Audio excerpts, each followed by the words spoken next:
2012లో కర్నూలు దగ్గర ఒక గ్రామంలో ఉన్న పాత ఇల్లు అమ్మకానికి పెట్టారు. ఆ ఇంట్లో దాదాపు 25 సంవత్సరాలుగా ఎవరూ ఉండలేదు. ఒక టీచర్ అయిన శ్యామ్ గారు తక్కువ ధరకి ఇల్లు కొనేశారు.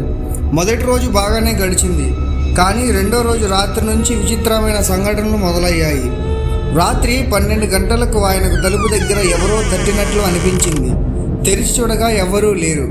కానీ నేల మీద నీటి చుక్కలు కనిపించాయి. మూడో రోజు ఆయన బల్బు లైట్లో చేతులు కదిలే నీడలు చూశారు. ఆ భయంతో ఆయన పూజారిని పిలిపించారు. పూజారి జపం చేస్తుండగా ఇంటి మూలలో పాత గర్భపత్రం కనిపించింది.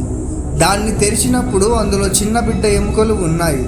తర్వాత తెలిసింది ఏంటంటే ఆ ఇల్లు యజమాని 1987లో తన పాపను ఆ కుండలో పూడ్చి చంపాడట.